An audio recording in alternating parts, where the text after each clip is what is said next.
Fala galera, um bom dia, boa tarde, boa noite, e aí como vocês estão? Espero que todos estejam bem. Hoje vamos dar continuidade à leitura desse livro, Teorias da Etnicidade, seguido de grupos étnicos e suas fronteiras, de Frederic Barth. Hoje é a leitura do capítulo 4, onde ele vai falar sobre a etnicidade, definições e conceitos. Então, vamos lá.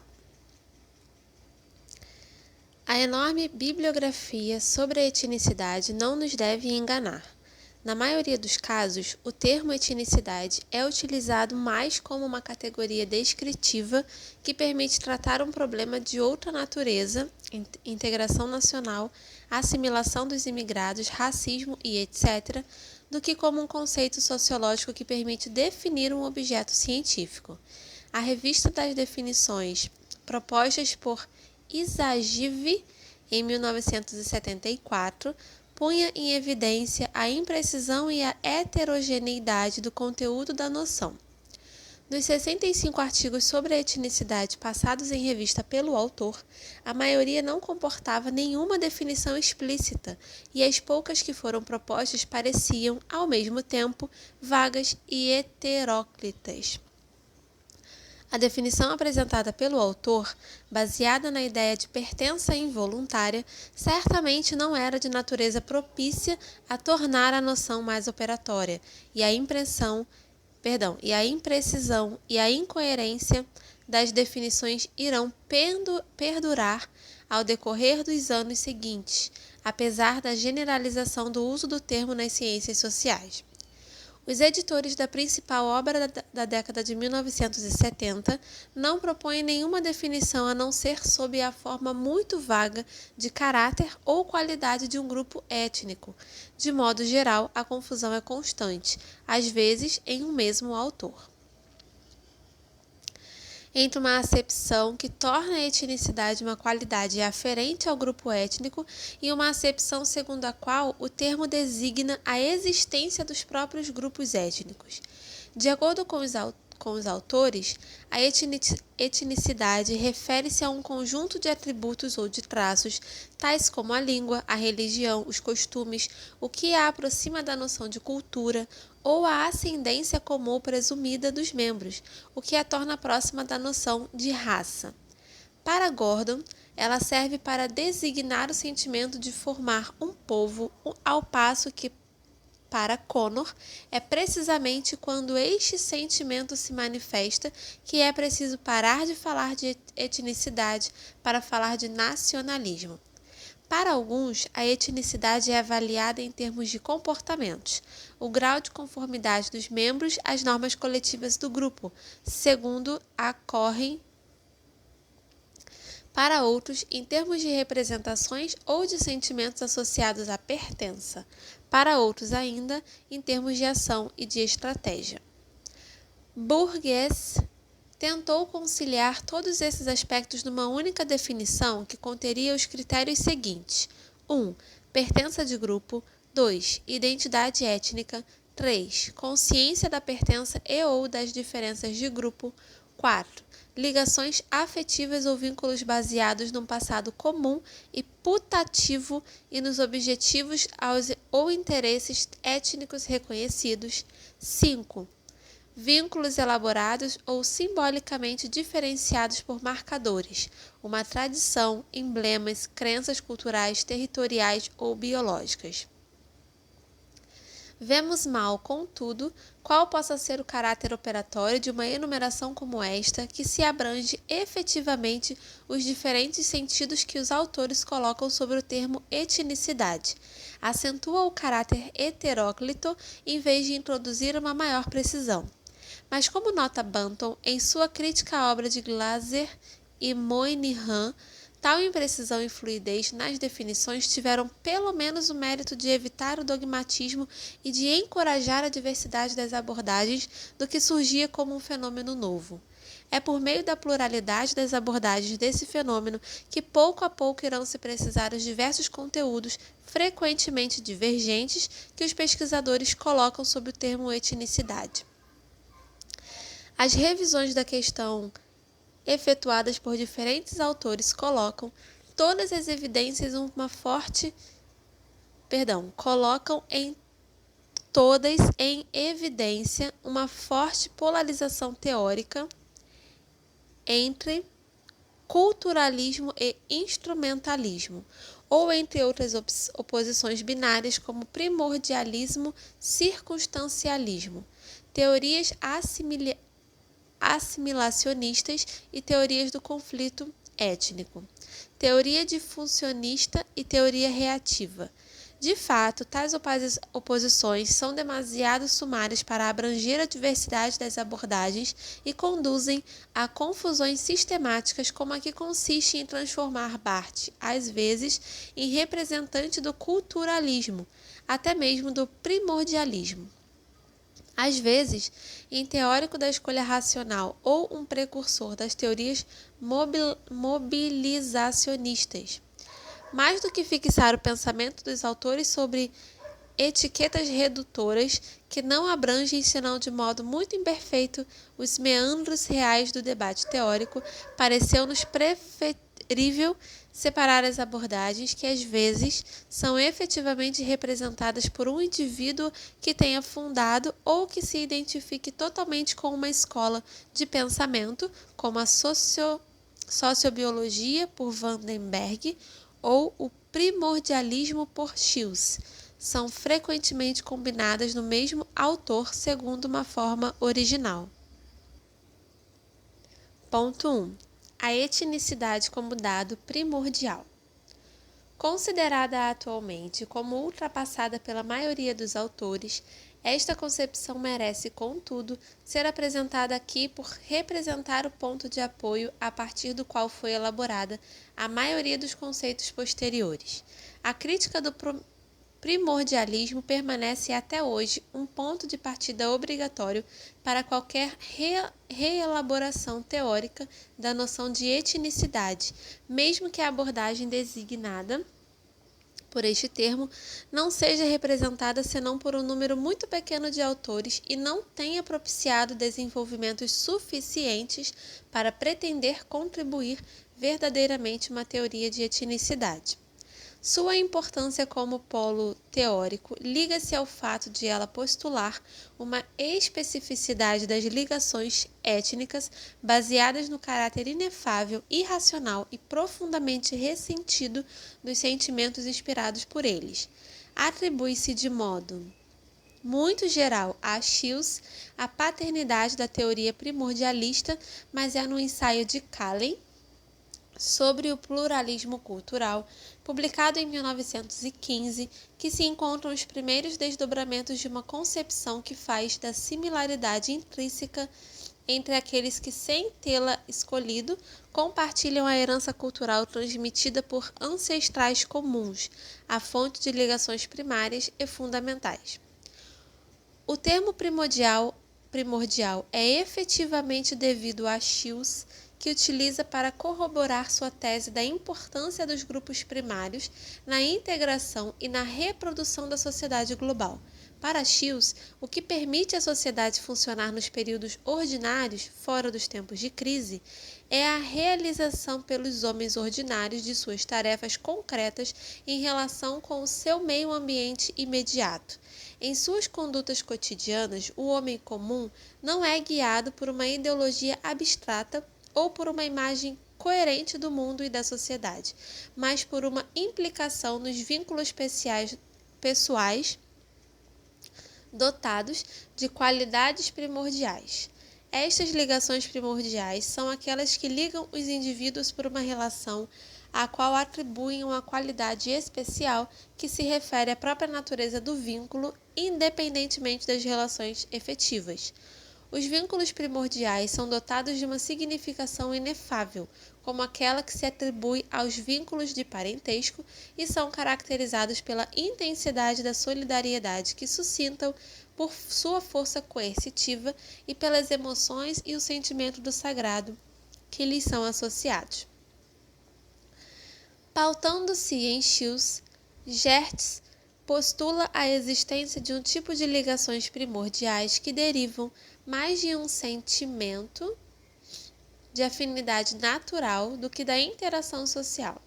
Estas ligações primordiais são as que se baseiam em dados intuitivamente percebidos como imediatos e naturais da existência social. Tais dados podendo ser, segundo o caso, o vínculo de sangue presumido, os traços fenotípicos, a religação, a língua, a pertença regional ou o costume. Gertz observa que esses vínculos primordiais, tomando a forma do paroquialismo, do tribalismo, do racialismo e etc., têm mais que qualquer outro vínculo, classista, partidário, profissional, sindical, o poder de concorrer para a nação como unidade social englobante, uma vez que apelam para lealdades do mesmo tipo.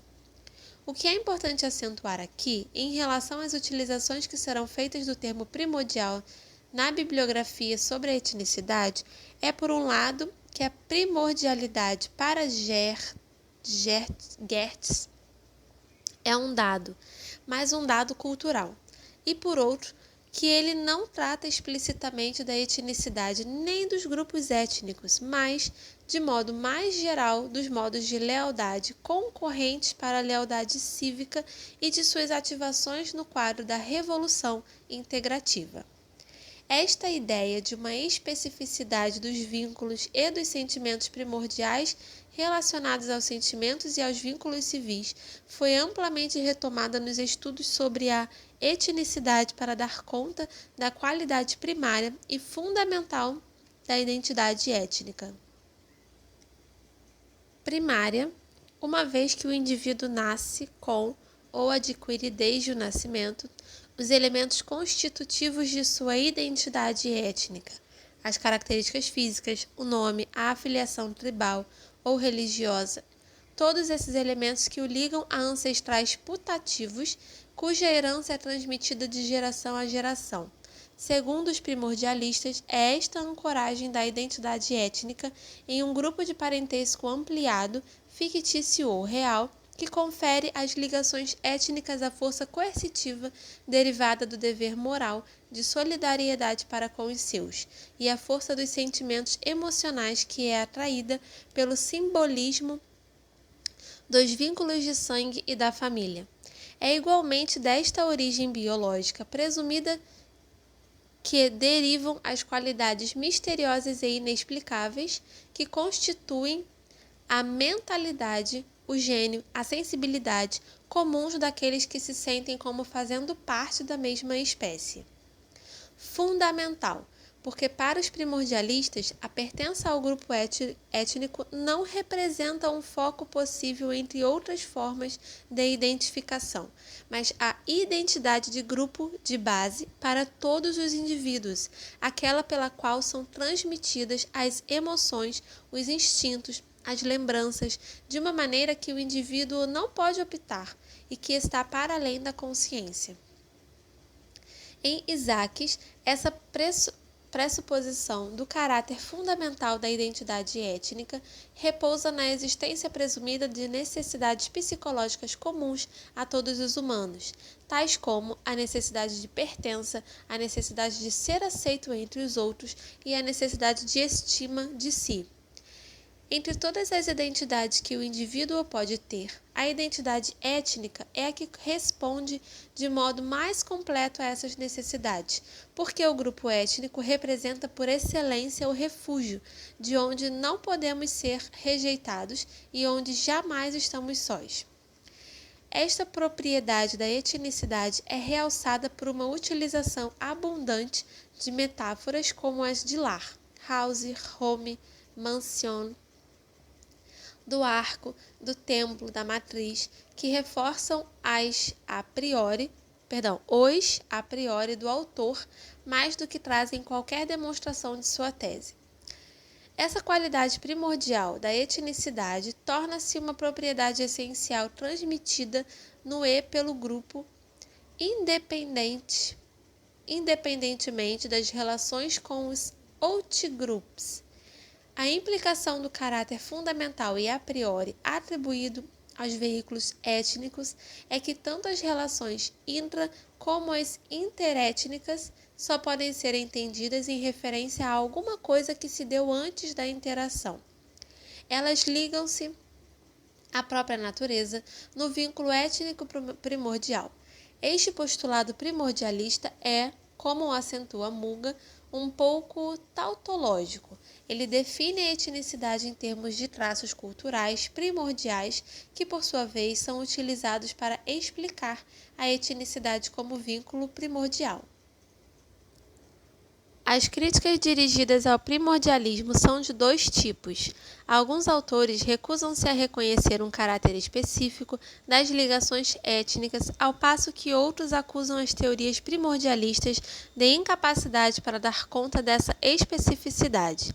Para os primeiros, o caráter primordial dos vínculos étnicos não aparece como tal porque os primordialistas ignoram deliberadamente o ambiente econômico e político no qual os grupos e as identidades étnicas se manifestam. Os múltiplos exemplos de exploração e de conflitos de classe intraétnicos bastam, segundo eles, para desmentir a tese segundo a qual a ancestralidade comum criaria vínculos naturais e inevitáveis entre os indivíduos. Uma outra corrente crítica ataca a tese primordialista em seu próprio campo, o da natureza particular dos vínculos étnicos que se prendem a seu caráter afetivo e emocional. Longe de negar o caráter específico da identidade étnica, Heller e Coghlan acusam as teorias primordialistas de terem ocultado a análise, postulando o caráter inefável e a priori das ligações afetivas. O que é preciso explicar contra os pressupostos místicos e espiritualistas do primordialismo é a gênese das ligações étnicas e os mecanismos culturais que geram e mantêm os sentimentos emocionais que os caracterizam. Para Bentley, a fragilidade das teorias primordialistas liga-se ao fato de elas não abrangerem a especificidade dos sentimentos comunitários étnicos, senão como uma resposta a necessidades emocionais pressupostas. Retomando por sua conta a teoria da prática elaborada por Bourdieu, e especialmente a noção de hábito. Ele propõe que se veja na identidade étnica o produto das disposições engendradas pela socialização e pela experiência comum. O sentimento de afinidade afetiva própria aos vínculos étnicos é relacionada nesta perspectiva ao processo de construção simbólica dos sentimentos de semelhança e de diferença, tais como eles se enraizam nos modelos pré-conscientes da prática. Não resta dúvida também de que o caráter especial destes vínculos, tais como são descritos pelos primordialistas, seu aspecto coercitivo, inefável e profundamente enraizado, continuam tidos como adquiridos. Assim, no fundo, a questão primordialista está longe de ser regulamentada. Se o primordialismo como sistema teórico é fortemente desconsiderado, numerosos autores reconhecem e integram em seus modelos de análise a existência de uma especificidade dos vínculos étnicos baseada em sua dimensão fundamental e englobante, em seu caráter inefável ou na carga emocional que eles contêm. Muitos autores reconhecem na etnicidade um caráter dualístico, seria simultaneamente um dado primordial da existência humana e o objeto de escolhas táticas e de estratagemas. Esta dupla natureza autorizando utilizações tanto instrumentais quanto expressivas. Fishman propôs uma teorização dessa dualidade da etnicidade através da oposição paternity-patrimony. A primeira dimensão remete aos aspectos biológicos e a ascendência comum putativa que, ligando o grupo étnico ao parentesco, confere-lhe uma essência original e irredutível e faz da experiência étnica um mistério de proporções transcendentais. Fishman frisa o papel da linguagem nesse sentimento de descontinuidade entre os grupos e de inefabilidade da experiência étnica, mas acrescenta a etnicidade compreende igualmente uma dimensão comportamental e expressiva, patrimônio, que deixa parte para as interpretações e estratégias individuais. Do mesmo modo, Douglas e Leaman, mesmo atribuindo em suas análises a prioridade aos aspectos dinâmicos e estratégicos da etnicidade, reconhecem nela um aspecto essencial, irredutível e incomunicável aos outsiders, baseado numa herança biológica presumida e na posse compartilhada de bens simbólicos transmitidos pelos ancestrais. Ponto 2. A etnicidade como extensão do parentesco, o paradigma sociobiológico. A tentativa recente de aplicar a teoria sociobiológica de relações étnicas pode ser considerada uma nova variante das teorias primordialistas clássicas. Ela é devida, quanto ao essencial, a Pierre van den Bergh, uma das figuras marcantes da sociologia das relações étnicas e raciais do mundo anglo-saxão. As teses neodarwinistas que ele expõe em The Ethnic Phenomenon suscitaram no meio acadêmico uma confusão extrema atribuída simultaneamente à personalidade do autor e ao cheiro de enxofre das teorias sociobiológicas, denunciadas pelo conjunto da profissão, no melhor dos casos, como um reducionismo naturalista e, no pior deles, como um aval intelectual do racismo. De fato, o reducionismo biológico surge desde as primeiras páginas da obra pela afirmação de que, como todas as outras sociedades animais, as sociedades humanas são unidas pelos interesses próprios de seus membros individuais, tais interesses podendo ser avaliados em termos de sucesso reprodutivo. Apoiando-se na teoria biológica do altruísmo, segundo a qual este último é, em última instância, a expressão de um egoísmo genético, a tese postula que os humanos, como os outros animais, são geneticamente programados para maximizar suas chances de sucesso na reprodução, o que implica não somente a reprodução dos genes de um indivíduo, mas daqueles com quem ele compartilha genes, a saber, sua parentela. Neste ponto de vista, a etnicidade, concebida como uma extensão do princípio de parentesco, surge como um método de seleção dos aparentados pelo qual os indivíduos maximizam sua própria aptidão. Sua importância como forma de sociabilidade humana liga-se ao fato de que o neopotismo, que forma a base da solidariedade étnica, confere aos grupos que o praticam uma grande vantagem seletiva em relação àqueles que não o praticam. Os sentimentos étnicos e os comportamentos que eles determinam enraizam-se, assim, numa tendência geneticamente programada para favorecer seus próximos em detrimento dos estranhos. Para fazer justiça a Van den Bergh, é preciso reconhecer que o postulado da maximização da aptidão não chega, como muitas vezes lhe foi reprovado, a promover uma abordagem racial da etnicidade, nem mesmo a considerar o racismo como um fenômeno inscrito nos genes. É claro que o termo raça não remete em sua teoria a subespécies do Homo sapiens, mas a critérios de seleção utilizados, dentre outros, para discriminar parentes e não parentes. Os traços fenotípicos, precisa ele, são apenas índices triviais que podem ser utilizados pelos grupos do mesmo modo que, sob outras condições, traços culturais como a língua o são para diferenciar dos vizinhos. Como fizera Weber, Van den Bergh distingue duas situações de forma da identidade étnica. Uma em que a diferenciação opera-se no seio de populações vizinhas e fracamente diferenciadas de um ponto de vista fenotípico, e outra que deriva das conquistas e das migrações a longa distância, na qual populações fortemente diferenciadas se acham postas em contato. É neste último caso que o critério físico e, portanto, o racismo se sobressai, porque oferece um teste muito mais simples que os índices sutis operando nas variações de sotaque, de dialeto, de costumes, de maneiras para reconhecer os parentes. Assim, em Vandenberg, a raça aparece não como uma fatalidade biológica, mas ao contrário, como signo de diferenciação utilizado de maneira puramente situacional, não mais eficaz e certamente menos provável que qualquer outro traço cultural. Em compensação, o etnocentrismo, a preferência sistemática pelos membros de sua etnia, aparece bem quaisquer que sejam os índices nos quais se apoia, como uma tendência atávica, inconsciente e enraizada de forma genética. As teorias sociobiológicas possuem vários pontos em comum com as teses primordialistas.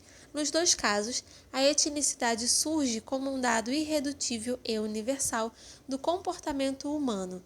A participação no interior dos limites do grupo é vista como valorizada por si. O foco é colocado sobre o parentesco como matriz de base na qual enraiza-se a etnicidade. Elas se distinguem por seu anticulturalismo materialista. A cultura étnica, para Vandenberg, nada mais é senão um meio de maximizar as chances de sobrevivência e de reprodução do grupo. Ela é, em consequência disso, amplamente modificável segundo condições que determinam necessidades variáveis de se diferenciar dos outros humanos e de operar diferenciações entre parentes e não parentes. Elas têm em comum com as teorias instrumentalistas, ver infra, o aspecto utilitarista da etnicidade. Nos dois casos, a etnicidade representa uma forma de cooperação que serve para maximizar interesses individuais, mas enquanto para as primeiras a função instrumental da etnicidade é frequentemente relacionada com interesses de classe ou de camada social, para Vandenberg a cooperação étnica e a cooperação de classe remetem a dois tipos diferentes de coletividades humanas. A classe é um grupo de indivíduos que compartilham interesses e destinos comuns em razão de uma posição no sistema de produção e da estrutura política. A etnia é um grupo de indivíduos que reivindicam uma ascendência comum e compartilham uma língua e uma cultura comuns. Na primeira, os interesses em jogo são de ordem político-econômica e são objeto de cálculos racionais por parte dos atores, ao passo que na segunda elas são de ordem genética e o mais das vezes inconsciente. Ponto 3. A etnicidade como expressão de interesses comuns, as teorias instrumentalistas e mobilizacionistas. Classificaremos nesta rúbrica uma série de abordagens que têm em comum situar a etnicidade como um recurso mobilizável na conquista do poder político e dos bens econômicos.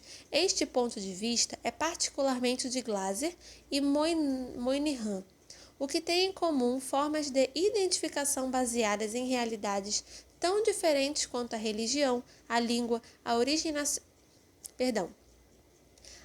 nacional é que elas se tornaram focos efetivos de mobilização de grupo para a realização de objetivos políticos concretos. A contribuição particular da etnicidade para essa mobilização política é fornecer um idioma que favoreça a solidariedade de grupo e que, de uma certa maneira, dissimule os interesses específicos comuns pelos quais a luta é conduzida. Esta perspectiva está ligada a uma visão contemporaneísta da etnicidade, a novidade do fenômeno étnico, explicando-se pelo fato de que os Estados-nações modernos são caracterizados pela multiplicidade das oportunidades de competição por recursos raros. Esse tipo de abordagem foi amplamente utilizado pelos africanistas para pôr em causa as explicações primordialistas do tribalismo. Este, diz Skinner, não é mais que a identidade utilizada por grupos em competição por poder e prestígio na África contemporânea. Os termos tribalismo e etnicidade, argumenta a Cohen, são apenas duas etiquetas diferentes que designam o mesmo fenômeno, uma forma de reação às condições da modernidade que, tanto na África quanto nos Estados Unidos, leva os indivíduos a organizar-se segundo as linhas étnicas para sustentar a competição econômica e política.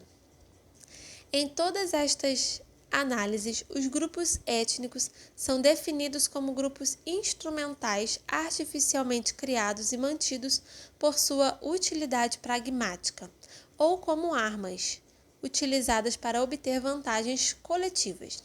A questão fundamental é compreender as condições nas quais indivíduos que podem reclamar uma pertença étnica são levados a desenvolver uma solidariedade com outros indivíduos pertencentes à mesma categoria para conseguir vantagens políticas ou econômicas.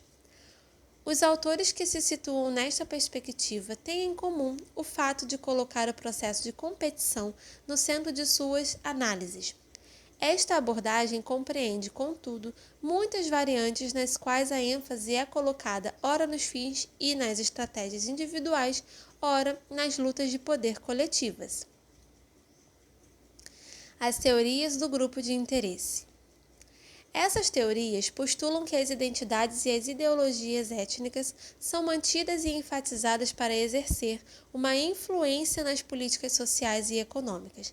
A etnicidade é vista como uma solidariedade de grupo emergente em situações conflituais entre indivíduos que possuem interesses materiais em comum. De acordo com a definição de Vicente, ela é a máscara do confronto. Nesta perspectiva, os grupos étnicos têm tanta significação primordial quanto as classes sociais com as quais frequentemente se confundem. Os conceitos de ethniclasse em Gordon ou de national class em Geswender e Gellner exprimem exatamente esta coincidência entre posições de classe e pertenças étnicas ou nacionais. Para a Corren, a etnicidade torna-se importante precisamente nas situações em que as novas clivagens de classes induzidas pelos processos de modernização coincidem com as antigas afiliações tribais. Outros autores, como Thompson, distinguem de maneira mais rigorosa os interesses de classe e os interesses econômicos étnicos que se relacionam a todos os membros de um grupo étnico, qualquer que seja sua posição de classe. Os interesses étnicos são, por exemplo, os que fazem cooperar os protestantes de todas as classes sociais em detrimento dos católicos. Enfim, para outros autores que se situam nessa perspectiva, a etnicidade surge como uma forma de mobilização política concorrente da classe social e que tende a suplantar esta última no mundo moderno, uma vez que ela implica laços afetivos concretos dos quais a classe está agora desprovida. O apelo e a importância da etnicidade como base para a ação política, nota Vandenberg, parece ser inversa à da classe. Enquanto nos séculos XVIII e XIX, as pertenças de classe diferenciavam fortemente os indivíduos em termos de dialeto, de costumes culinários ou de vestimentas, conferindo às diferentes classes sociais características quase étnicas, a uniformização dos estilos de vida, em grande parte, esvaziou-as de seus poderosos símbolos culturais, ao passo que os símbolos étnicos preservavam de modo latente um poderio inerente, tornando-os facilmente utilizáveis para fins políticos. No mesmo sentido, Bell considera que o que torna a etnicidade eficiente como base de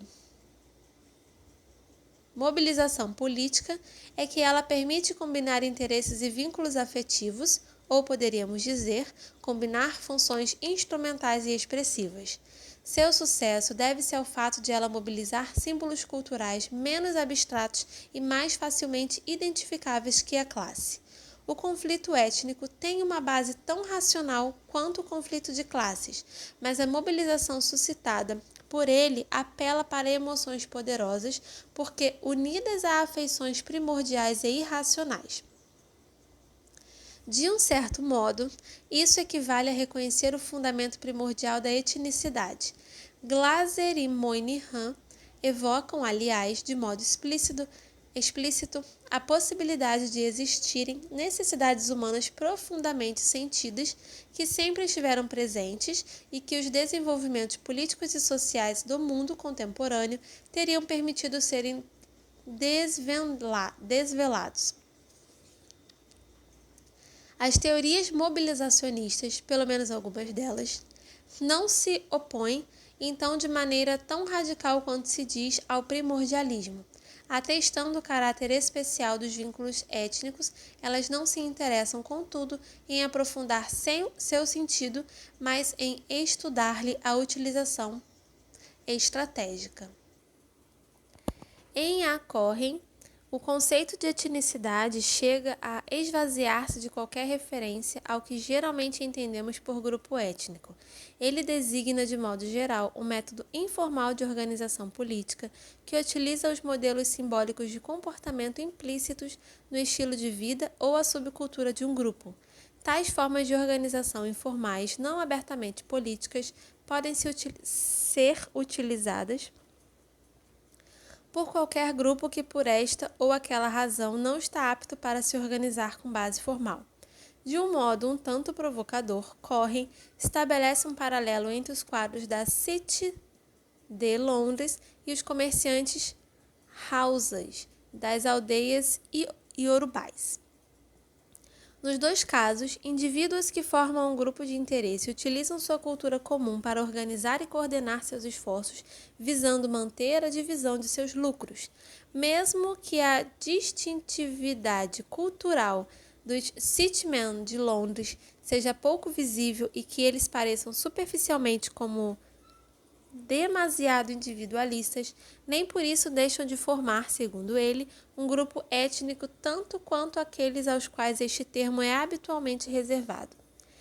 Anertz propõe um modelo mais sofisticado que permite tornar mais complexa a noção de grupo de interesse e restituir a relação dinâmica entre interesses individuais e coletivos, por um lado, e entre classe e etnicidade, por outro.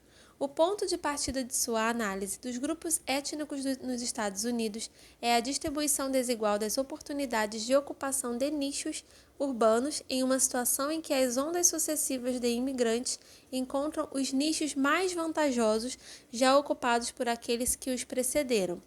Nesta situação de forte competição entre grupos minoritários submetidos todos ao domínio econômico-cultural do grupo dominante WISP, a pertença étnica representa para os indivíduos um handicap para a mobilidade social.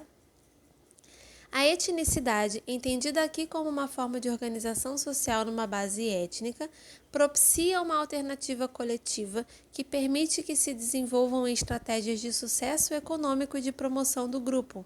Anertz mostra, desse modo, como a estratégia de sucesso de ocupação do nicho do empreendimento do crime organizado pelos membros da Cosa Nostra só foi possível porque os criminosos italianos souberam utilizar-se da etnicidade para encontrar a coesão, a base de recrutamento, a proteção e o desenvolvimento de suas atividades necessárias a uma empresa criminosa.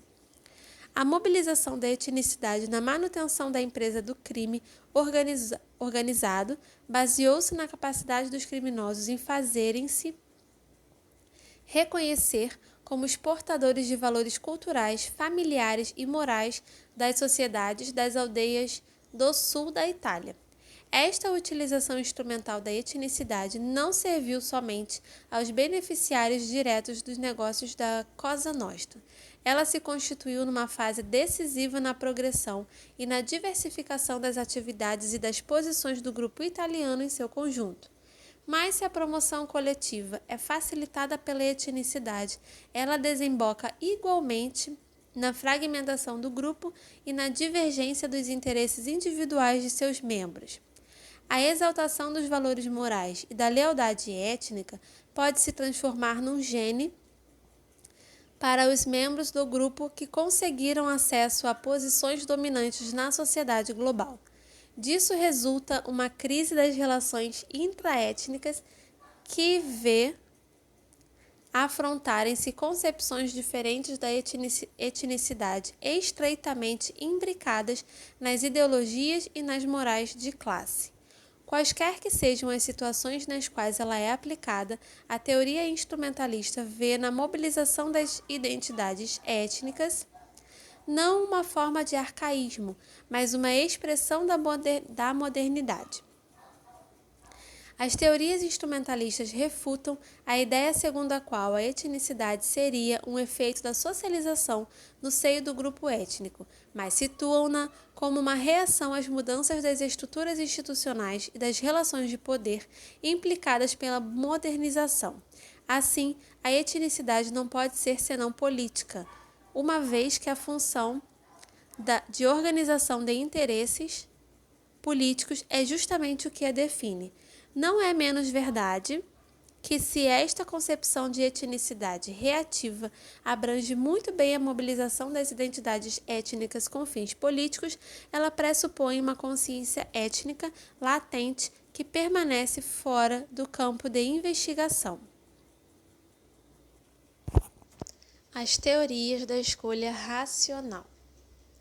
A crítica das teorias primordialistas é que aqui, mais fundamental, se estabelece a partir da noção de escolha individual.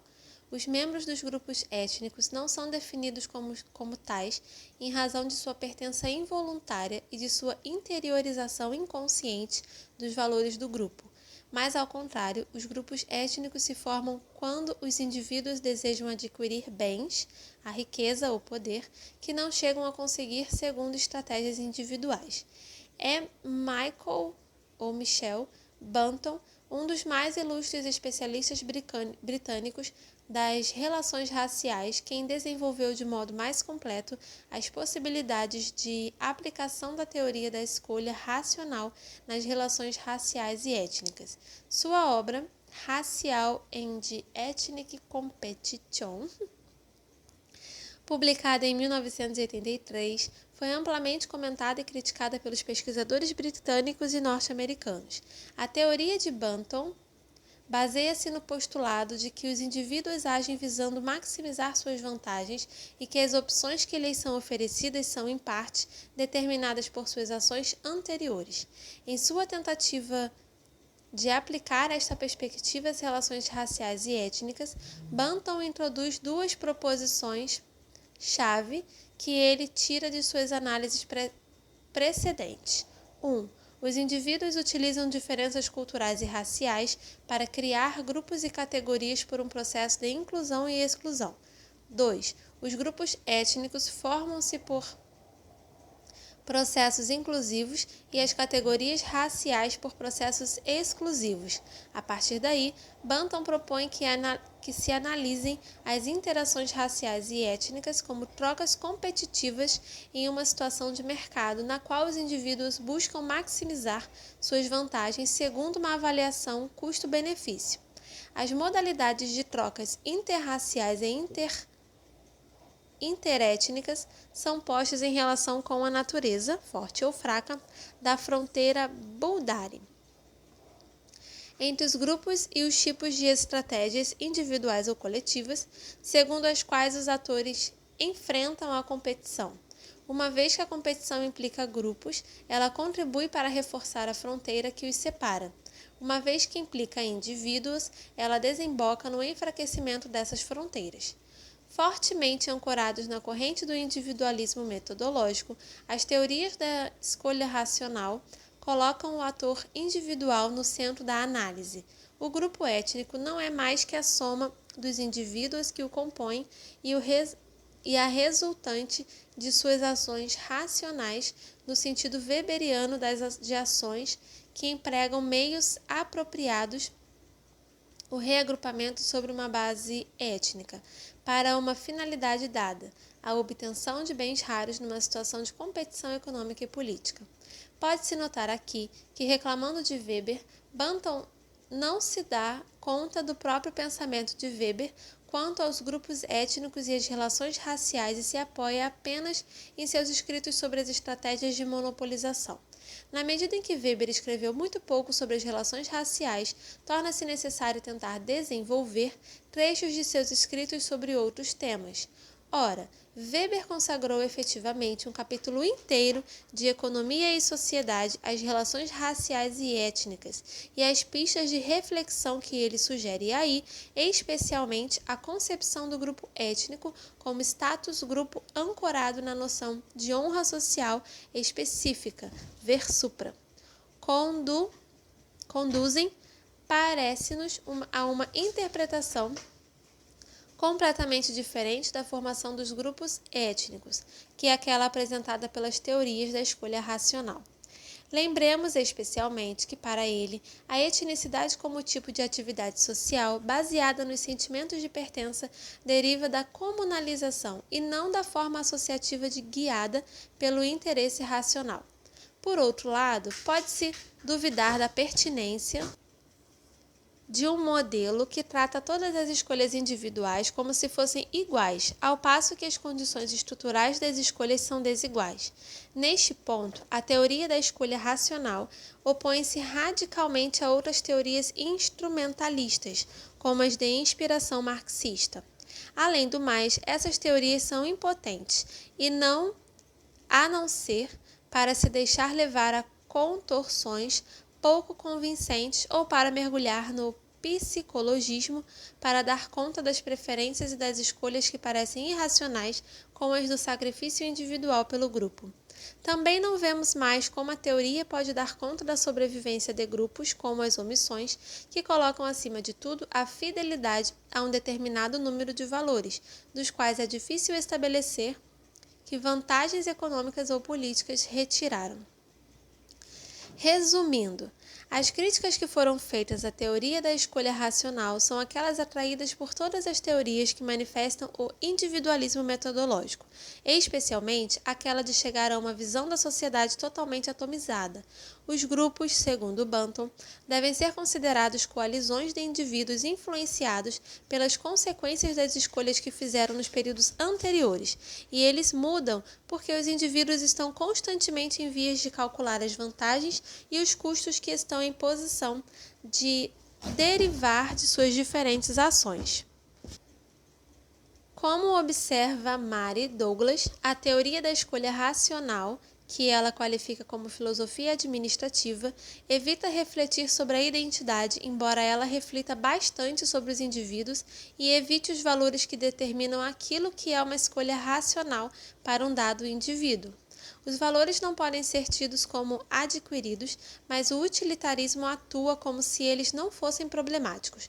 O indivíduo que faz a barba alimenta-se e se casa de acordo com as maneiras convencionalmente descritas, faz escolhas livres e autônomas para manter as convenções e sustentar seu próprio círculo.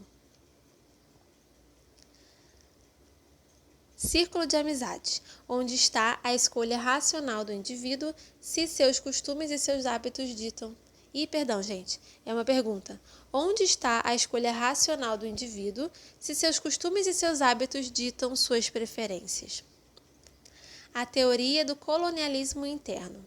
Inicialmente utilizada por Blauner para descrever a situação dos negros nos Estados Unidos, a noção de colonialismo interno foi desenvolvida por Ettinger para explicar o desenvolvimento dos etnonacionalismos nas sociedades industriais.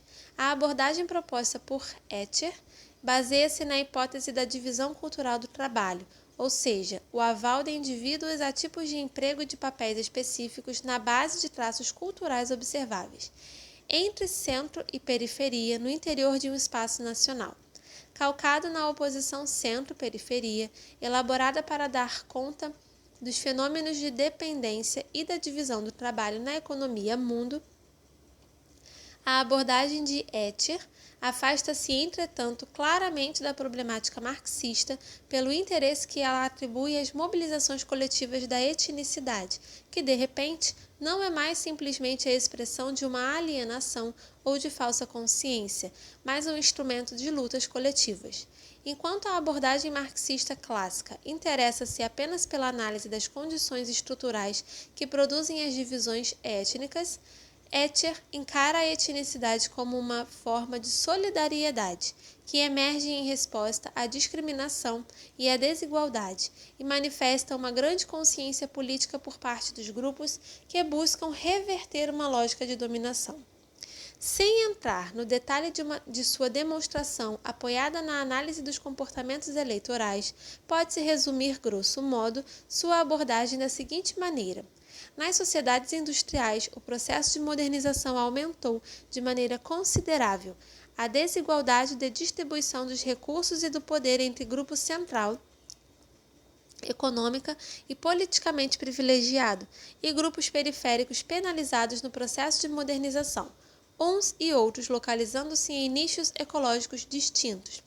Na medida em que essa distribuição desigual dos recursos e do poder corresponde a uma divisão cultural do trabalho, a alocação de papéis diferenciados entre centro e periferia contribui para o desenvolvimento de identificações étnicas distintivas nos dois grupos.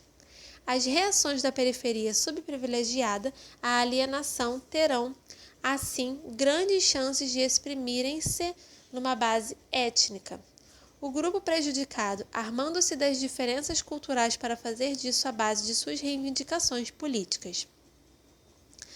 Hobsbawm desenvolve um ponto de vista similar a respeito da ressurgência dos etnonacionalismos. Os habitantes da Cornualha têm a oportunidade de poder pintar seu descontentamento regional com as cores atraentes da tradição céltica. Eles têm mais chances, digamos, que Merseyside, que só pode mobilizar a lembrança dos Beatles para defender sua igualdade ou outros interesses mais locais. Merseyside não pode soprar na trombeta nacional. A Cornualha pode, mas as situações que produzem o descontentamento... Perdão, é uma pergunta. A Cornualha pode, mas as situações que produzem o descontentamento em uma ou outra destas duas regiões seriam essencialmente diferentes? Encontramos aqui a ideia subjacente a todas as teorias instrumentalistas que veem na identidade étnica uma forma de dissimulação, de racionalização ou de reforço de interesses comuns situados em outro nível.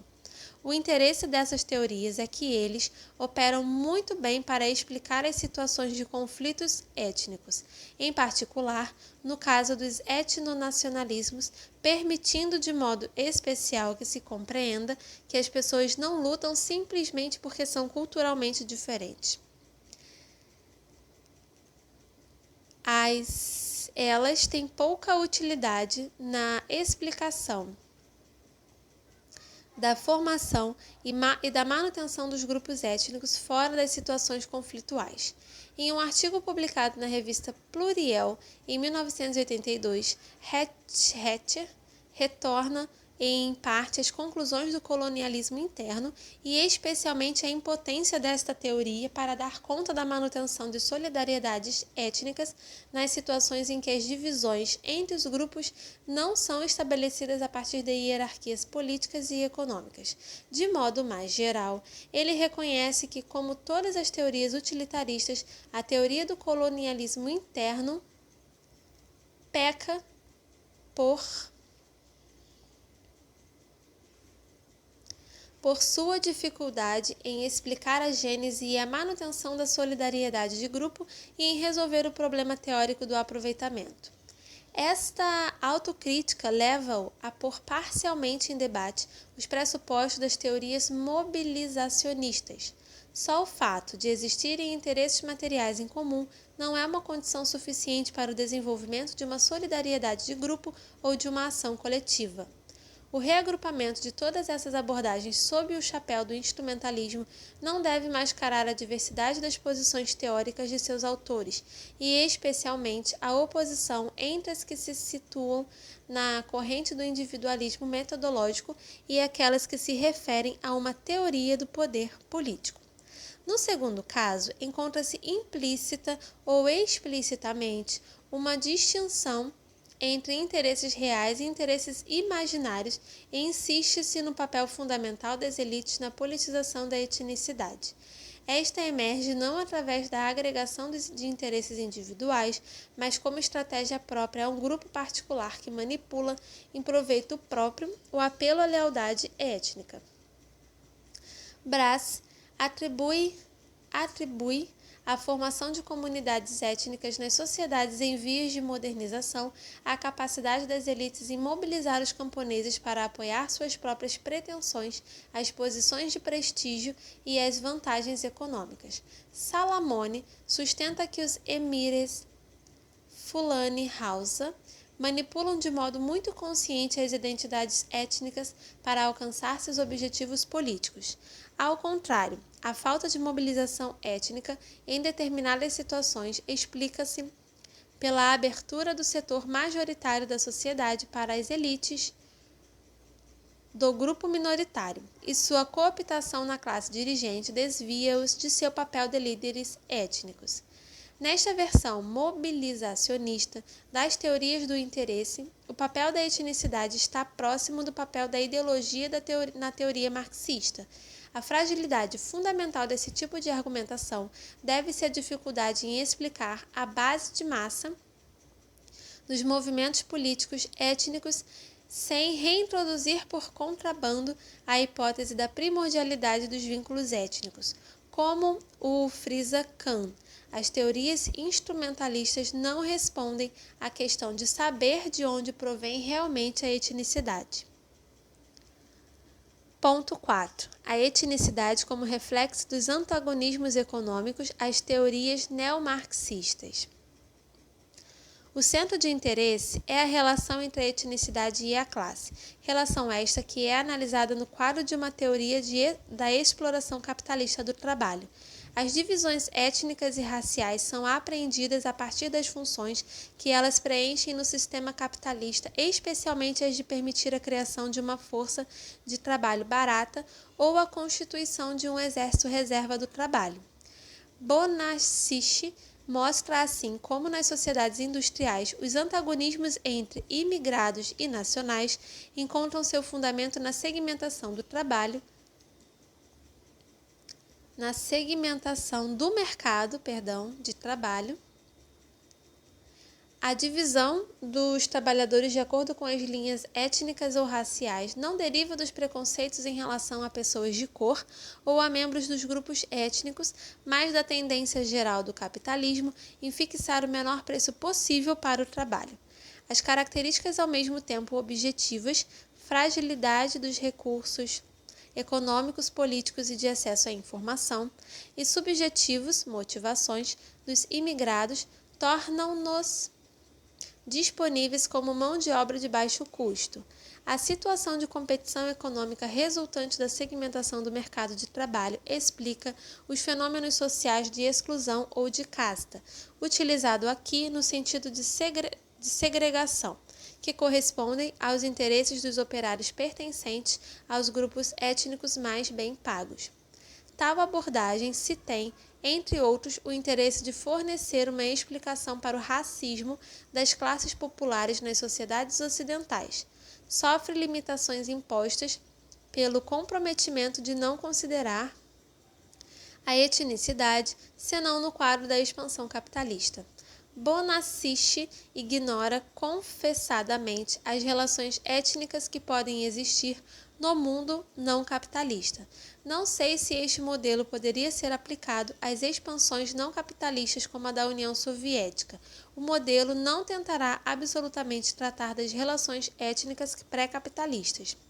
A teoria não chega, além disso, a explicar, a não ser recorrendo a fatores psicológicos, por que determinados grupos, como por exemplo os mexicanos nos Estados Unidos, permanecem depois de gerações mantidos nos setores de atividades menos atrativos e com os menores salários, ao passo que outros, como os japoneses, que estavam desde a origem colocados em condições de discriminação econômica, pelo menos tão importantes quanto fizeram a experiência da mobilidade.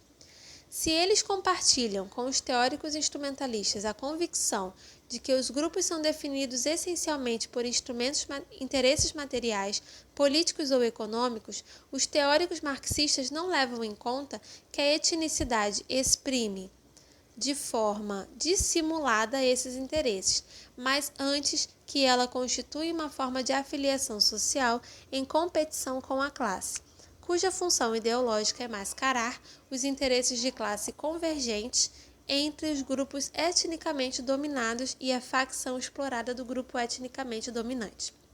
Se Balibar e Wallerstein retomam em parte, tais análises refutam, por sua vez, as explicações marxistas mais sumárias como aquelas que não veem no racismo senão um instrumento utilizado contra a consciência de classe ou uma forma de falsa consciência. De acordo com a concepção marxista tradicional, Wallerstein pensa que as realidades étnicas dissimulam um conflito de classe e postula, admitindo contudo que esta hipótese nunca pôde ser submetida à verificação, que se a afiliação étnica, como a afiliação aos grupos religiosos, ao grupo social ou à casta, tem por função ocultar as realidades das distinções de classe. As diferenças étnicas desapareceriam se as condições sociais chegassem a abolir os antagonismos de classe que lhes estão subentendidos. Porém, o que se trata de analisar é a ambiguidade intrínseca das noções de raça, de etnia, de nação e sua produção como modos históricos de construção da noção de povo, correspondendo a estruturas diferentes da economia mundo. Para Wallerstein, o grupo étnico como a raça ou a casta é uma variedade de status grupo, sustentando a partir de identidades construídas numa visão do passado, reivindicações de poder no presente. Ele constitui um reagrupamento de pessoas por uma afinidade que precede miticamente a cena econômica e política atual e que é a reivindicação de uma solidariedade que ultrapassa os grupos definidos em termos de classes e de ideologia. De acordo com estas abordagens, não existe distinção fundamental a operar entre raça e etnicidade, se não for, segundo Bonacic, uma diferença de escala geográfica. A raça distribuiria as populações em uma escala continental, a etnicidade em uma escala nacional, mas os dois processos são engendrados pelo desenvolvimento desigual do capitalismo numa escala mundial. Para esse autor, não existe, contudo, uma etnicidade, mas formas de etnicidade que possuem significações diferentes por terem raízes de classes diferentes. O nacionalismo e o apelo à solidariedade étnica derivam de uma reação protecionista quando são executados por operários nacionais e de uma luta de libertação contra a opressão quando executados por operários colonizados. Ponto 5. A etnicidade como sistema cultural, as abordagens neoculturalistas. Iremos qualificar como neoculturalistas as abordagens de diferentes autores que, mesmo atribuindo aos aspectos culturais da etnicidade um lugar central, opõem-se de forma radical às concepções tradicionais da cultura como totalidade integrada ou como conjunto de traços descritíveis. Tais abordagens opõem-se fortemente às teorias instrumentalistas pela importância que atribuem à atividade simbólica que representa per se a etnicidade, mas refutam de modo igualmente radical o essencialismo das teorias primordialistas. Numerosos autores veem, ao menos parcialmente, a etnicidade como um sistema cultural que permite aos indivíduos situar seu espaço em uma ordem social mais ampla. Iremos nos deter particularmente nas abordagens desenvolvidas por Drummond e Eriksen, por fazerem ambos da dimensão cultural o ponto central de uma teoria da etnicidade. Esta é vista aqui como o processo pelo qual as pessoas, por meio das diferenças culturais, comunicam ideias sobre a distintividade humana e tentam resolver problemas de significação. A análise da etnicidade proposta por Drummond baseia-se na concepção da cultura como intersistema, por analogia com a linguística criolista, que concebe a língua como um conjunto de regras transformacionais em um contínuo linguístico. Drummond concebe a cultura como um contínuo, caracterizado pela variação interna e pela mudança. Neste modelo, a etnicidade é tratada como um sistema simbólico, ou seja, um conjunto de ideias coercitivas sobre a distintividade entre si e os outros, que fornece uma base para a ação e a interpretação do outro. As categorias étnicas são símbolos cujo conteúdo varia em função das situações, mas que formam em conjunto um sistema de significações interligadas. Nesta abordagem, não existem grupos étnicos definidos a priori, mas um conjunto variável de categorias étnicas que só possuem significações porque são definidas e utilizadas por pessoas que possuem uma compreensão e expectativas comuns em relação às diferenças fundamentais que separam as pessoas em sua sociedade. A realidade primeira da etnicidade é a do quadro cultural, o intersistema, no qual ela se realiza como comunicação significativa da diferença. O objeto de investigação que designa a etnicidade é, assim, a elucidação do conteúdo cultural e das inter-relações entre as categorias étnicas postas em operação em um intersistema. O problema da pesquisa não é o de saber como os membros do grupo X encaram os membros do grupo Y e agem em relação a eles, mas como as pessoas definem e identificam a X-itude e a Y-itude. Do mesmo modo, a definição de etnicidade dada por Eriksen é derivada de uma concepção da cultura que ele define retomando o conceito de dualidade da estrutura de Giddens, por sua natureza dualística. A cultura é simultaneamente um aspecto da interação concreta e o contexto de significação desta mesma interação. Ela é posta em movimento nas relações humanas como a condição que torna essas mesmas relações significativas. A noção wittgensteiniana de jogo de linguagem, definida como um campo intersubjetivo ligado a um contexto particular e reproduzido pelos indivíduos na interação, é utilizada para dar conta do caráter local e contextualizado na cultura vista como produção e reprodução de significações compartilhadas. Enquanto versão particular do mundo, aquilo que nós representamos como uma cultura é aprendido e interiorizado, mas igualmente relacionado a outros sistemas de pertinência por regras de tradução e de conversão. Neste quadro, a etnicidade é vista como um idioma por meio do qual são comunicadas diferenças culturais em contextos que variam segundo o grau de significações compartilhadas.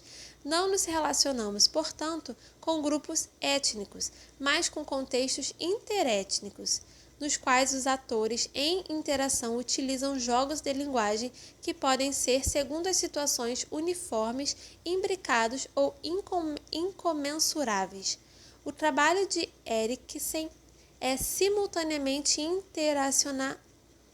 interacionista e culturalista.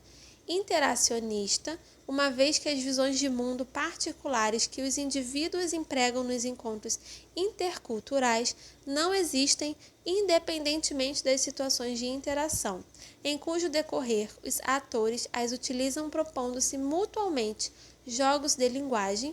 Culturalista, pois o que os atores empregam nos jogos de linguagem são as definições respectivas que eles possuem das estruturas pertinentes de significação do mundo, ou seja, culturas entendidas em um sentido próximo do que Geertz atribuiu a este termo, como contextos que permitem a inteligibilidade das situações e dos acontecimentos. Ponto 6. A etnicidade como forma de interação social. A contestação do primordialismo pelas teorias interracionistas se deve especialmente ao fato de que, longe de ser uma qualidade inerente à pertença, adquirida uma vez por todas Desde o nascimento, a etnicidade é um processo contínuo de dicotomização entre membros e outsiders, requerendo ser expressa e validada na interação social. A abordagem de Frederic Barth. Sem entrar nos detalhes da problemática da etnicidade desenvolvida por Barth, o leitor encontrará na página 185 e seguintes uma tradução de seu texto mais importante sobre tal questão. Iremos insistir aqui na contribuição principal de sua teorização, que é de enfocar os aspectos generativos e processuais dos grupos étnicos. Estes não são considerados como grupos concretos, mas como tipos de organização baseados na consignação e na autoatribuição dos indivíduos a categorias étnicas, tomando o contrapé das abordagens etnológicas clássicas que pressupõem a estabilidade das entidades socioculturais identificadas como grupos étnicos e problematizam a mudança sob a forma do empréstimo ou da aculturação. A abordagem de Barth pressupõe o contato cultural e a mobilidade das pessoas e problematiza a emergência e a persistência dos grupos étnicos como unidades identificáveis pela manutenção de suas fronteiras. Essa inversão de problemática coloca o processo de atribuição categorial e de interação no centro da análise, na medida em que a existência dos grupos étnicos depende da manutenção de suas fronteiras. A questão é saber de que modo as dicotomizações entre membros e outsiders são produzidas e mantidas e discernir seu efeito próprio nos comportamentos efetivos. Nesta perspectiva, o problema fundamental apresentado pela etnicidade é o das condições generativas de emergência das distinções étnicas e da articulação destas distinções com a variabilidade cultural.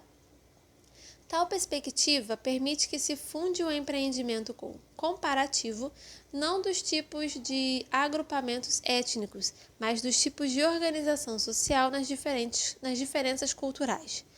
Considerando o grupo étnico do ponto de vista de atribuição de categorias de nós e de eles, Barth faz da etnicidade um processo organizacional que não podemos, de um ponto de vista analítico, distinguir a priori e por definição de outras formas de identidades coletivas. O foco, colocado nas fronteiras, guarda, para a noção de etnicidade, sua ancoragem na noção de grupo, mas frisa a dimensão processual. A etnicidade assegura a unidade efetiva do grupo, tanto quanto pressupõe seu caráter constituído.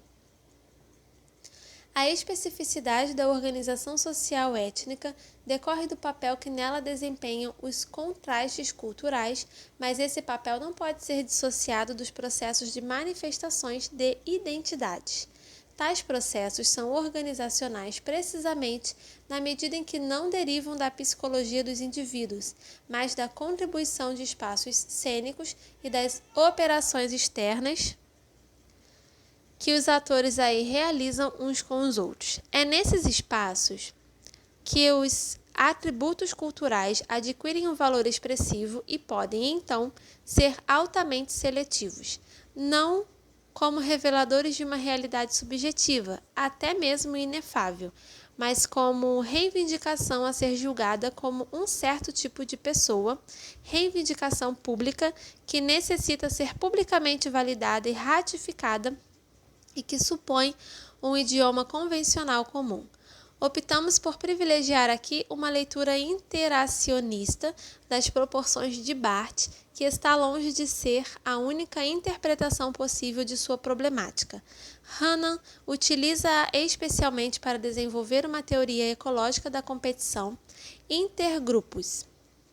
De um modo geral, o conjunto de sua obra, consagrado ao estudo da constituição de formas organizacionais, logo a de grupo étnico, parece, na verdade, combinar duas abordagens, uma interacionista, como o testemunham suas referências ocasionais a Goffman, e uma outra que privilegia a ação individual.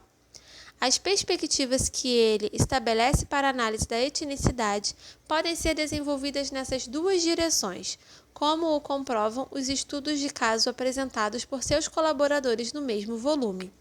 Alguns, como o estudo de Eidein, apontam claramente para uma abordagem goffmaniana da interação étnica, outros, como o de Knutson, para uma visão instrumentalista da etnicidade. Não há dúvida, seja como for, que a riqueza e a complexidade de suas análises do fenômeno étnico tornam-se um autor de difícil classificação.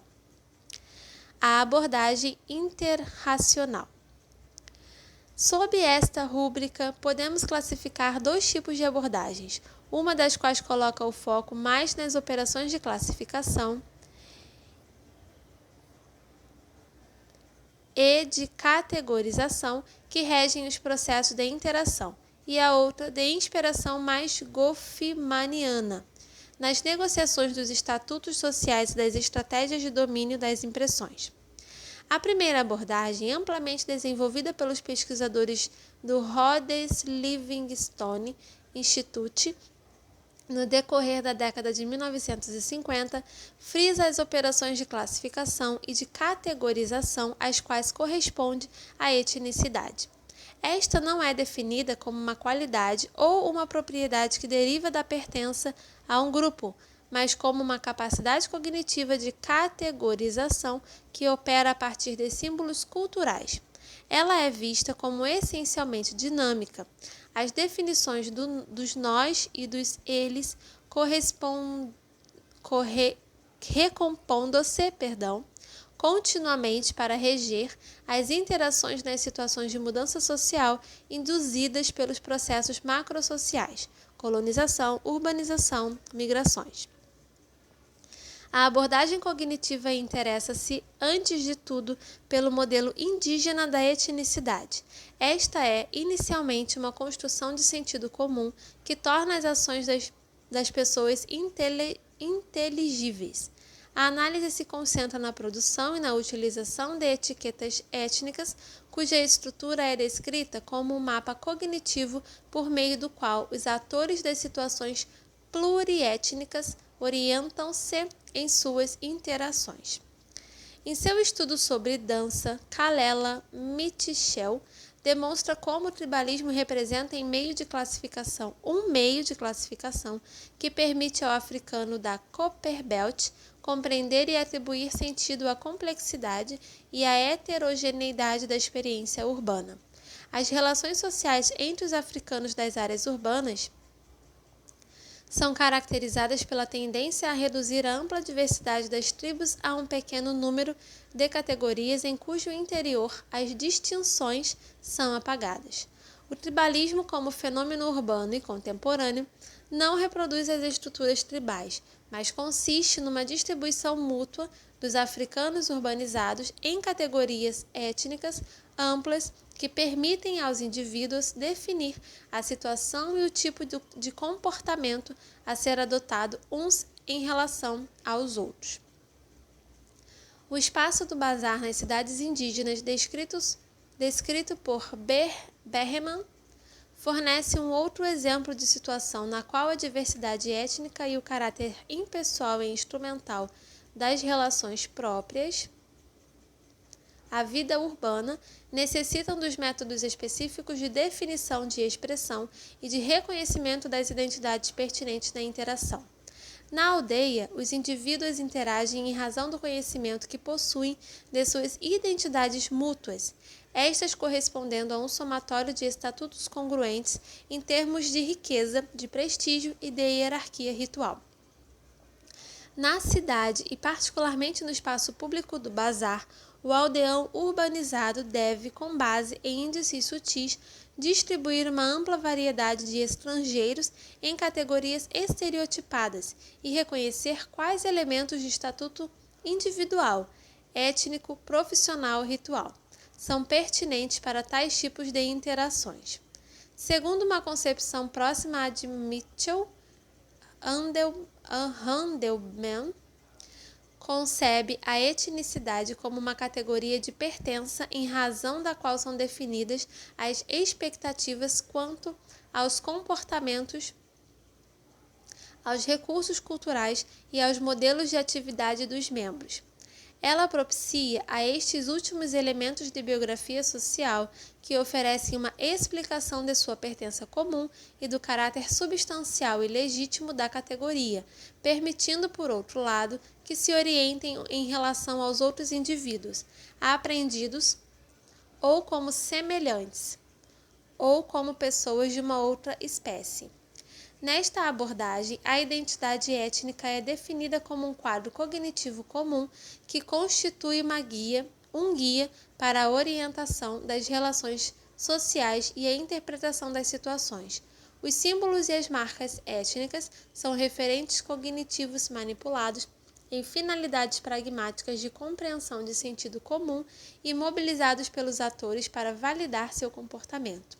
A aplicação de uma marca étnica a um indivíduo permite simultaneamente dar conta do comportamento deste indivíduo em termos compreensíveis para todos os que dividem o mesmo conjunto de categorias de pertença étnica.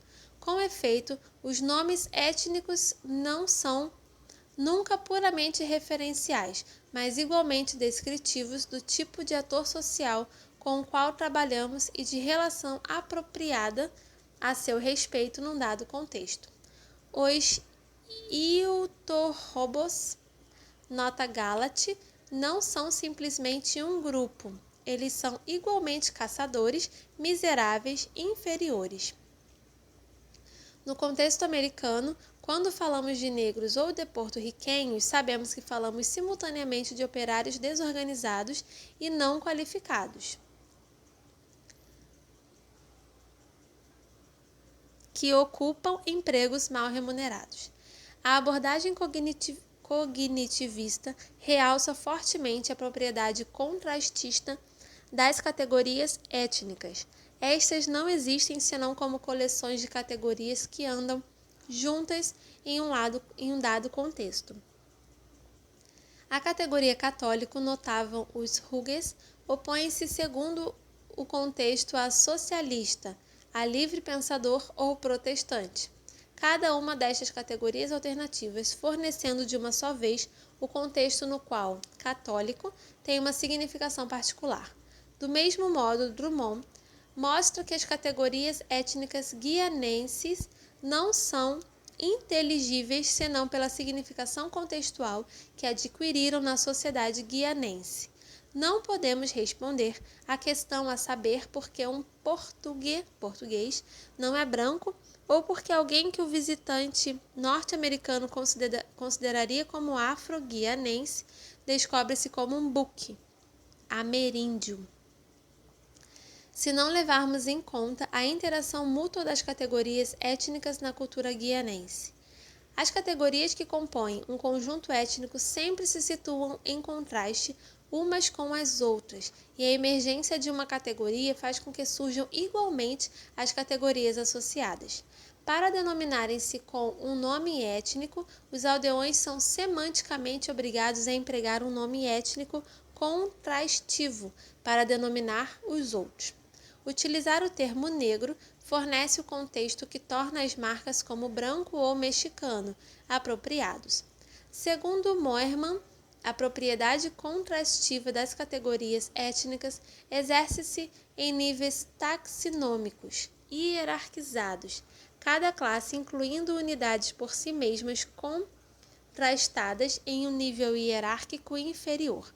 Os critérios distintivos utilizados podem variar em cada nível de contraste, mas, segundo o autor, não é impossível que esta forma taxonômica ou taxinômica, equivalente no plano cognitivo da estrutura social segmentária, encontre-se de maneira universal.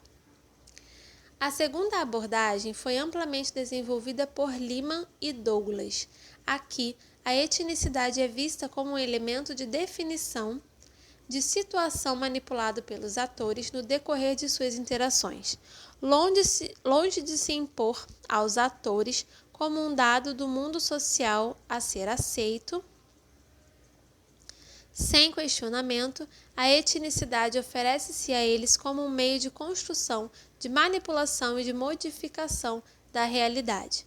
Ela é um elemento das negociações explícitas ou implícitas de identidade sempre implicadas nas relações sociais. A hipótese é que no curso dessas negociações, os atores procurem impor uma definição da situação que lhes permita assumir a identidade mais vantajosa. Estudar a etnicidade consiste, então, em inventariar o repertório das identidades disponíveis em uma situação pluriétnica, dada e descrever o campo da saliência dessas identidades nas diversas situações de contato. A análise situacional da etnicidade liga-se ao estudo da produção e da utilização das marcas por meio das quais os membros das sociedades pluriétnicas identificam-se e diferenciam-se, e ao estudo das escolhas táticas e dos estratagemas que acionam para se safarem do jogo das relações étnicas. Entre essas táticas figuram especialmente a alternância da identidade, o domínio da impressão e os processos de altercasting que permitem atribuir um papel étnico ao outro. O estudo de Heidenreich sobre os lapões combina maravilhosamente a problemática barthiana das fronteiras étnicas e uma abordagem goffmaniana da apresentação de si que se apresenta apenas pontilhada nas próprias pesquisas de Barth. Quando a identidade étnica é um estigma social, como é o caso para a população lapã dos fiordes norueguenses, o domínio da impressão impõe-se como uma preocupação constante dos atores. A vida cotidiana dos lapões parece consistir, assim, numa incessante redefinição das situações como derivando da cena pública ou da cena étnica íntima, cada uma dentre elas governando a escolha das interações da língua e da apresentação de si. A análise de Heidenreich, claramente inspirada na teoria da face de Goffman, mostra como na esfera da interpretação pública noruegueses e lapões cooperam, os primeiros segundo uma norma de tato, os segundos de acordo com uma estratégia de dissimulação do estigma, para minimizar a importância das identidades étnicas. Na esfera étnica íntima, desenvolve-se a vida secreta dos lapões, com seu código linguístico e seus temas de conversação particulares. Esta manipulação contínua do tempo e do espaço faz parte das técnicas que permitem, ao mesmo tempo, ocultar e tornar suportáveis uma inferioridade à qual não se pode fugir, mas ela contribui simultaneamente numa situação em que as relações públicas não são organizadas diretamente com referências aos estatutos étnicos, para a manutenção da pertinência organizacional das fronteiras étnicas. Em um contexto totalmente diferente, o das relações interétnicas, na Nigéria, Salamone e Chanson utilizam a mesma distinção entre eu apresentado e eu real para analisar a etnicidade camberi. Do mesmo modo, com os lapões estudados por Heidenreich, os camberis assumem posturas diferentes segundo a interação se estabeleça na esfera pública dominada pelos houses ou nos bastidores da vida social representada pelo seu próprio grupo étnico. Mas, contrariamente aos lapões, o domínio da impressão não consiste para eles em mostrar-se como membros qualificados da sociedade, mas em cultivar um estereótipo de docilidade e de timidez, confirmando junto aos outros grupos sua reputação de estupidez.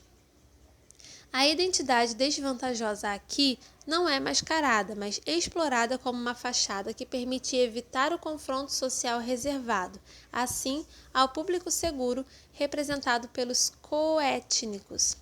A manifestação das qualidades que definem o que é realmente um cambere. Nós mesmos demonstramos em uma pesquisa recente como os estudantes da África Negra na França circulam e entre duas esferas de interação, às quais estão associados códigos e normas de interação específicos. Na esfera pública, situam-se as interações com os membros da sociedade local no espaço urbano, o ônibus, a bilheteria, a rua, a loja, e universitário, a biblioteca, o restaurante universitário, a sala de aula.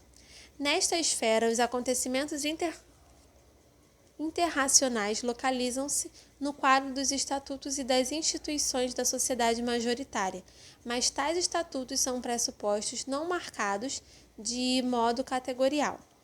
Se as identidades raciais ou étnicas não estabelecem nenhum papel aceitável no quadro das interações da esfera pública, sua colocação em relevo, o que não é menos possível, introduz o minoritário na problemática do estigma e da gestão das impressões. Na esfera fechada de interação se desenvolvem as atividades da rede que sustentam a identidade em grupo. Nela circulam bens e valores como a alimentação, a música, a dança, que só são consumidos e negociados dentro desta esfera e representam simultaneamente potentes recursos de identificação como africanos e meios de se comunicar diferenças significativas entre africanos. S. Smith combina várias abordagens interracionais e situacionais em seu estudo de um bairro desprivilegiado de Birmingham. O estudo, por um lado, incide na saliência dos atributos raciais e étnicos na percepção da criminalidade dentro do bairro e, por outro, no papel que esta percepção desempenha na organização da vida social. O autor tenta, através disso, responder à injunção de Mitchell, segundo a qual é conveniente articular dois níveis de análise, aquele que incide nas percepções dos atores e outro não aparente dos lances de poder dos quais sua posição, sua estrutura social dá conta. No primeiro nível, as regularidades são descobertas na análise das situações da vida cotidiana e nas estratégias de distanciamento social que utilizam os traços étnicos de modo seletivo. A saliência dos atributos raciais é relacionada com as negociações inerentes às relações de papel características da vida social e urbana. Ela está associada às práticas que visam minimizar os riscos em um meio ambiente social onde as pertenças de classe não fornecem nenhum simbolismo útil para a gestão de circunstâncias percebidas como ameaçadoras. No segundo nível, a estabilidade transituacional das atribuições e a do vínculo estabelecido entre raça e criminalidade são relacionadas com as condições específicas da competição pelo prestígio neste tipo de meio ambiente, tendo levado em conta o acesso limitado de todos os recursos econômicos e políticos. Esta concepção não se baseia nos critérios dominantes da hierarquia social, mas em critérios de moralidade associados a estilos de vida e assim as definições da honra social étnica. Ao contrário do essencialismo das teorias primordialistas, todos esses estudos têm em comum o fato de articular a afinidade intraétnica com as oposições simbólicas e sociais entre os grupos. Os aspectos inefáveis da cultura do grupo, os sentimentos de honra étnica e a força do vínculo entre comembros não surgem aí como dados primeiros e inerentes ao próprio grupo étnico, mas como recursos explorados para enfrentar um meio ambiente social hostil ou incerto. Conclusão. A problemática da etnicidade, assim como surgiu da crítica das concepções substancialistas dos grupos e das identidades étnicas, dá lugar a teorizações diversas e abre perspectivas de pesquisa divergentes. O debate sobre a etnicidade foi alimentado desde a década de 1970 por uma abundante bibliografia que se enriqueceu de modo considerável o conhecimento empírico das situações interétnicas atuais em todas as partes do mundo. não chegou verdadeiramente até hoje a permitir que se destaque uma teoria geral. Os confrontos teóricos entre os pesquisadores são, no essencial, consagrados a esforços para fundar uma concepção particular da etnicidade e para desqualificar as abordagens diferentes, cada uma das teses aventadas podendo apoiar-se em exemplos empíricos que permitem sua validação e demonstrar que as teorias concorrentes são impotentes para abranger esta ou aquela situação. Determinados pesquisadores tentam ultrapassar essa controvérsia um tanto estéril, sugerindo que os protagonistas do debate opõem-se, na verdade, quanto a fenômenos diferentes e quanto a manifestações diferentes do fenômeno étnico. Connor denuncia os efeitos nefastos da prática que consiste em assimilar tipos de identidade diferentes sob o termo englobante etnicista, que existe em comum, pergunta ocorre entre a consciência étnica simbólica e romântica das terceiras gerações de imigrantes americanos e as manifestações do tribalismo nos novos estados africanos, ou entre a etnicidade que toma a forma de uma reunião anual da execução de uma dança ou de uma troca de gracejos e aquela que se manifesta na Irlanda do Norte. Existe uma razão sociológica para tratar tudo isso com o mesmo conceito? Numerosos autores admitem atualmente que existe etnicidade e etnicidade, etnicidade tradicional e nova etnicidade, etnicidade interracial e a reativa, etnicidade real e simbólica. Se a noção de etnicidade permitiu de modo inconteste um avanço teórico importante na conceptualização dos grupos étnicos, deixa, portanto, subsistir um determinado número de confusões que se devem menos, a nosso ver, à diversidade dos fenômenos que ela abarca do que às divergências conceptuais fundamentais mascaradas sob o aparente acordo teórico conquistado contra o primordialismo. A explicitação e a clarificação destes desacordos levam menos a opor doutrinas que a discernir no debate atual sobre a etnicidade, problemas de pesquisa e as escolhas teóricas e metodológicas que eles implicam.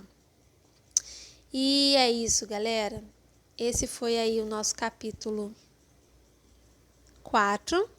Próximo vídeo será esse aqui, capítulo 5, que eles vão falar sobre o estado atual do debate sobre a etnicidade.